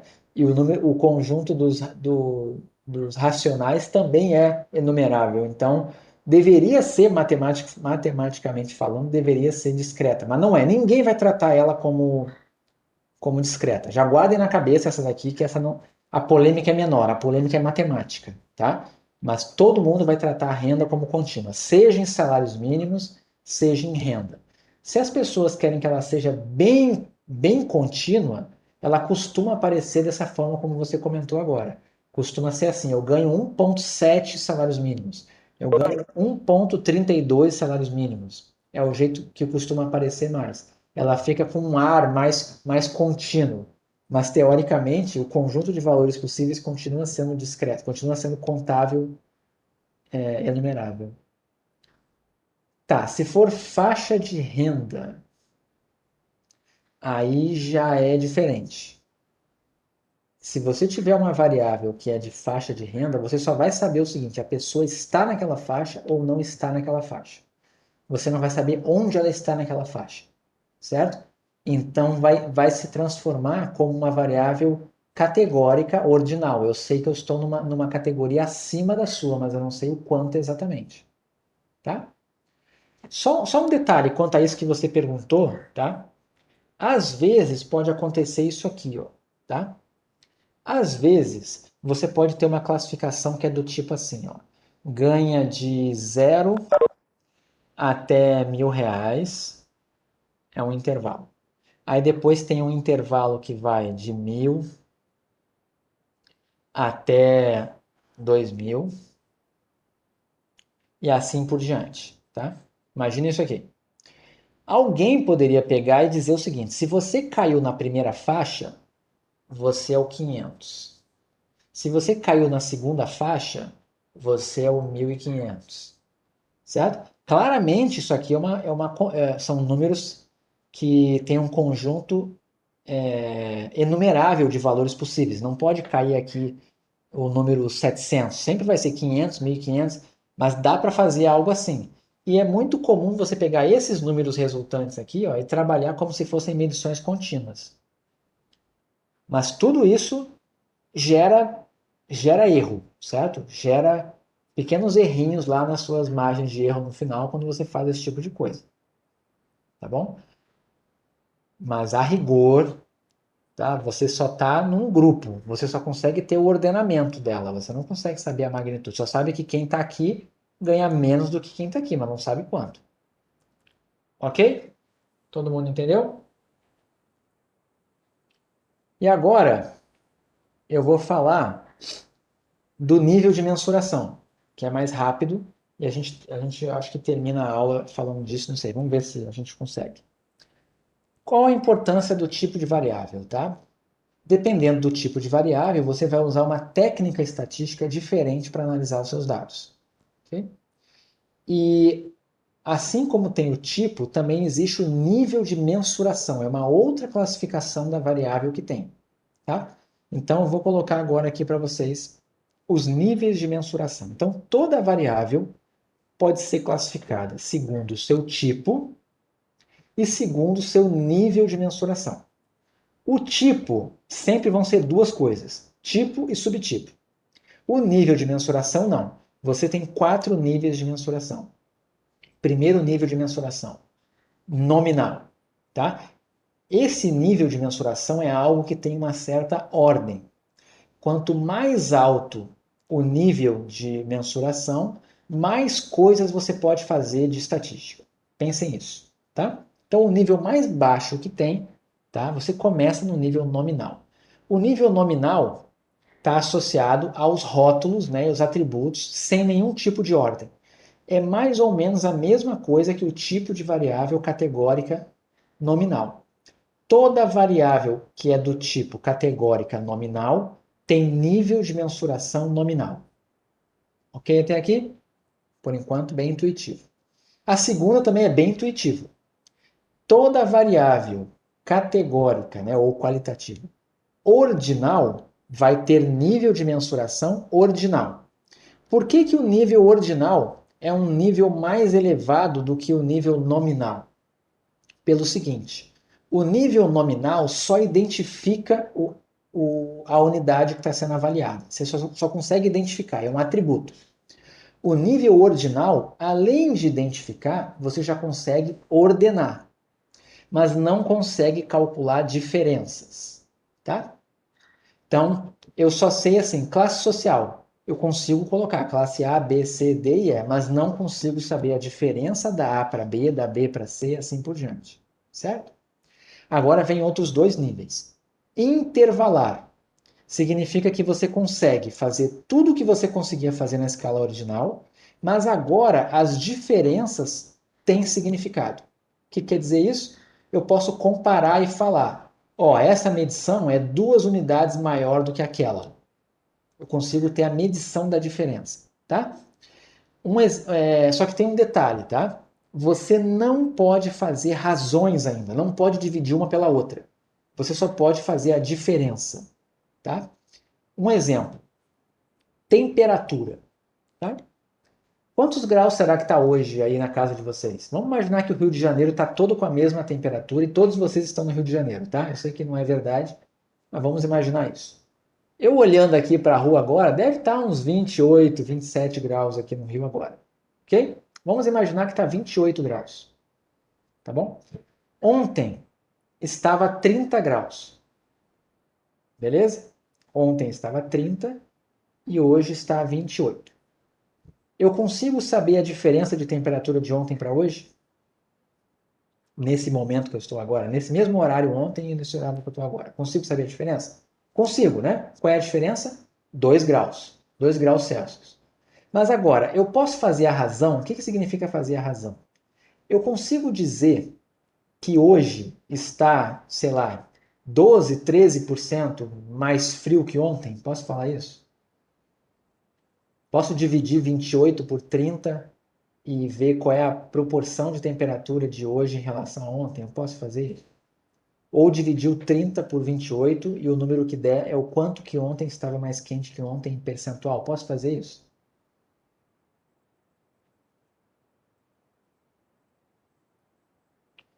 Uma pergunta mais fácil. Hoje está 20 graus. Ontem estava 10 graus. Hoje está o dobro de ontem de temperatura. Posso falar que hoje está o dobro de ontem? Não, né? Não existe dobro de temperatura. Por que não existe? Porque não existe um zero inerente, não existe um zero arbitrário, não existe um zero natural. O que significa isso? O zero graus, não representa a ausência de temperatura. 0 graus é um valor arbitrário, certo? Então você não pode fazer razões. Aí alguém vai dizer para mim, mas tem o 0 Kelvin, o 0 Kelvin é zero mesmo. Tá bom, não vamos falar da temperatura aqui em Kelvin, tá? Até porque ninguém usa essa temperatura aqui no dia a dia. Mas, a rigor, não existe um zero natural quando você está trabalhando com a temperatura em graus Celsius, por exemplo, ou em Fahrenheit. Ok? Então, é por isso que não dá para fazer. Outro exemplo, né? O ano de... A gente estava... há pouco tempo atrás, a gente cruzou a barreira aí do ano 2000, certo? O ano 2000 é o dobro do ano 1000?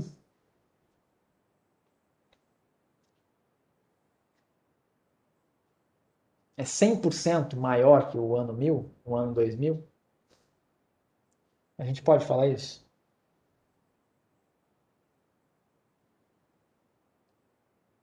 Não pode, né?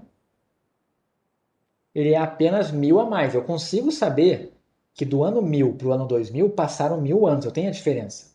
Mas eu não posso fazer razão. Por que eu não posso fazer razão?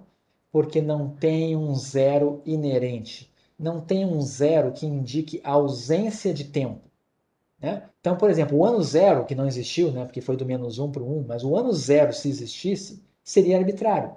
Né? Seria o ano que Jesus nasceu. Na verdade, não é por questões históricas, mas o ano zero seria arbitrário.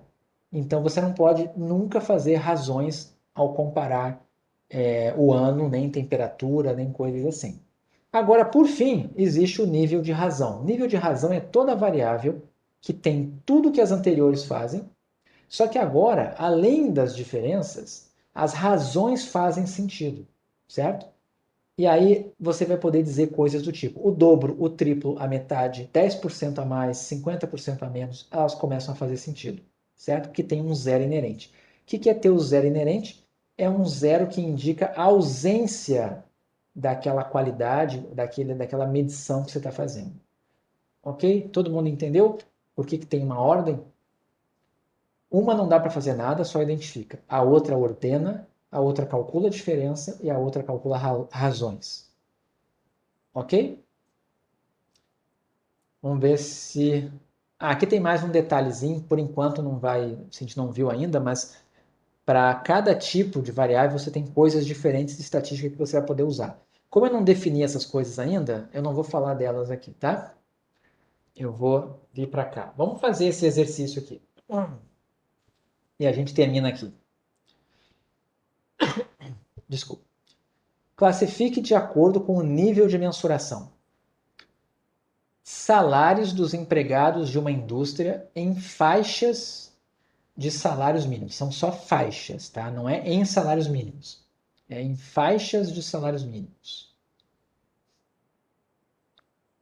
Tipo, eu consigo ordenar aqui, tá?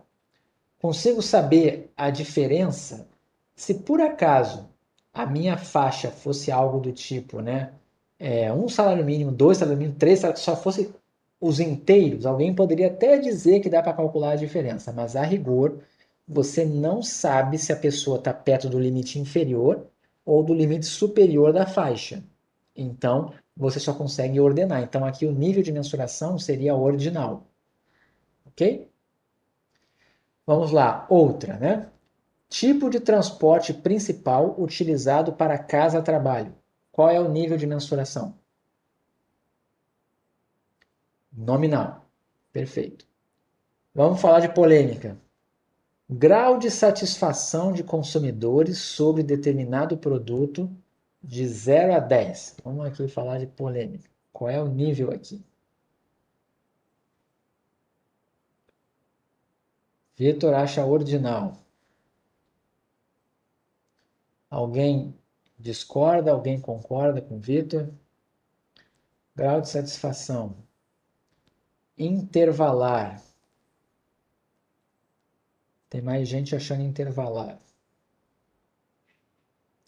Vamos lá. A distância do nível 5 para o... Vamos imaginar 2 casos aqui, tá? Eu vou imaginar primeiro que isso aqui foi feito num questionário onde havia uns quadradinhos para a pessoa marcar. E aí o 0 tinha lá uma carinha triste, né, ou irritada, e no 10 tinha uma carinha feliz. E a pessoa marcava numa escala que tinha essas divisões de 0 a 10, a carinha correspondente à satisfação dela, certo? Se foi feito dessa forma que eu estou falando aqui, seria ordinal. Por quê? A diferença do 9 para o 10 é a mesma do 0 para o 1? O que vocês acham? A diferença do 9 para o 10 é a mesma do 0 para o 1?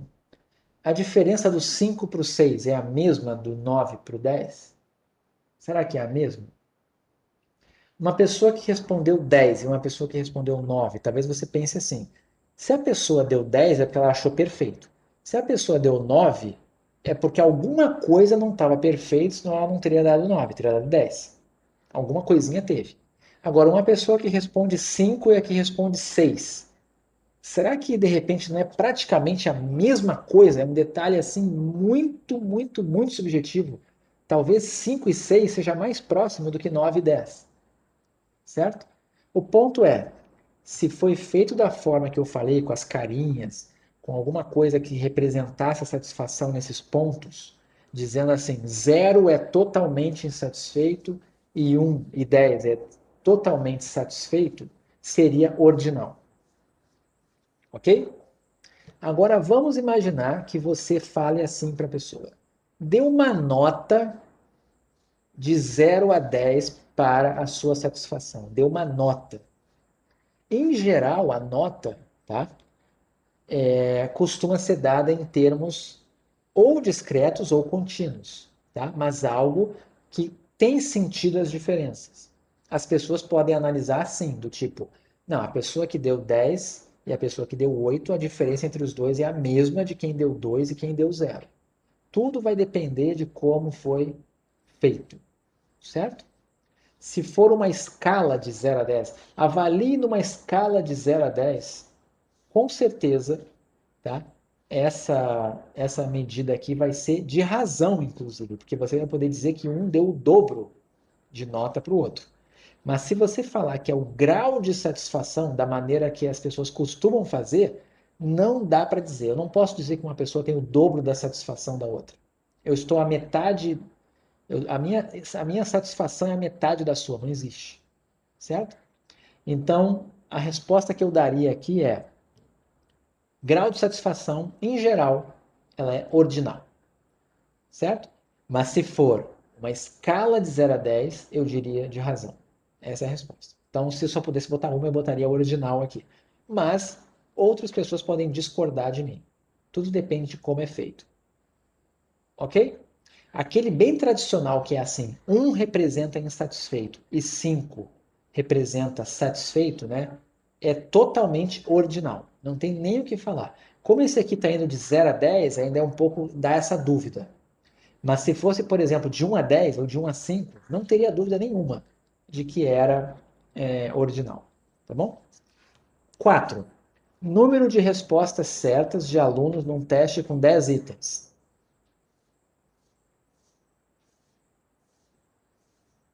Qual é a resposta da 4? Qual é o nível de mensuração?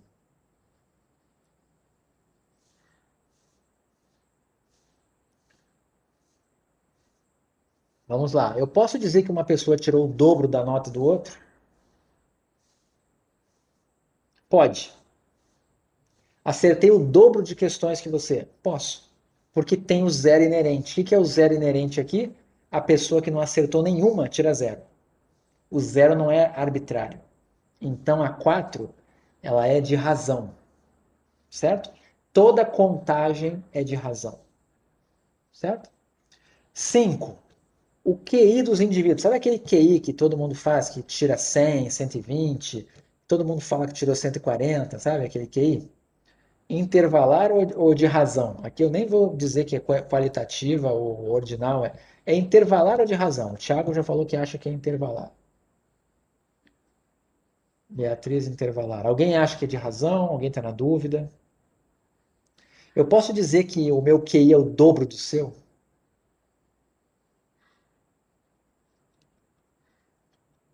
Eu não posso dizer isso. Eu posso dizer que meu QI tem 10 unidades, né, maior do que o seu. Meu QI é 10 a mais que o seu.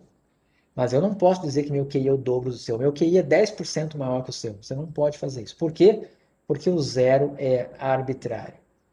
Okay? A rigor, o 100, né, que é aquela referência para a média das pessoas, não quer dizer que você tem 100 a mais do que quem tem 50, né? Na verdade, até se alguém tiver QI 50, essa pessoa está muito mal. Ela não conseguiria nem entender que tem QI 50, né? De tão baixo que seria. Porque seria uma pessoa com 5 desvios padrões abaixo da média de inteligência, né? Assim como uma pessoa com QI 150 seria tão fora da curva que essa pessoa nem estaria discutindo aqui, ela já saberia tudo que a gente está falando aqui, né? Tô brincando. Mas é só porque as pessoas costumam dizer que tem QI 120, 130, 140, mas a rigor isso não é bem assim, né? Porque para cada pessoa que você encontra com QI 110, deveria ter o QI 90 andando pela rua aí. E quando você vê os testes de QI que existem por aí, quase todos têm uma tendência a dar valores maiores do que 100, né? Isso que eu falo em geral, né? A discussão do QI é bem complexa. Mas, a rigor, o QI básico é 100 é a média, né? E a cada 10 unidades para cima é como se fosse um desvio padrão acima e abaixo da média. A gente vai falar disso mais para frente no curso também.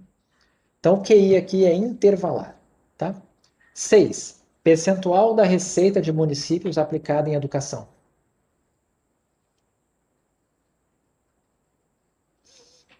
É o que aqui? Razão, né? Zero aqui é um zero natural. Certo? Razão. Opinião dos estudantes de uma faculdade sobre o aborto. Qual é o nível de mensuração? Nominal. Sexo dos indivíduos. Nominal. E, por fim, raça, cor, nominal. A grande dúvida sempre vai ser o intervalário de razão, que é o que dá um pouquinho de confusão. Tá? Mas é só você pensar no zero e pensa naquilo que eu falei. Você pode falar é o dobro, uma é o dobro da outra. Se você fizer essa pergunta, você vai saber a resposta. Tá bom? Já está na hora aqui. Eu vou deixar para falar de variedade. É só uma coisa bem rápida. Aqui é 5 minutos, mas aqui hoje já passou do tempo. A gente termina isso aqui no comecinho da aula que vem e começamos já as notas de aula 4.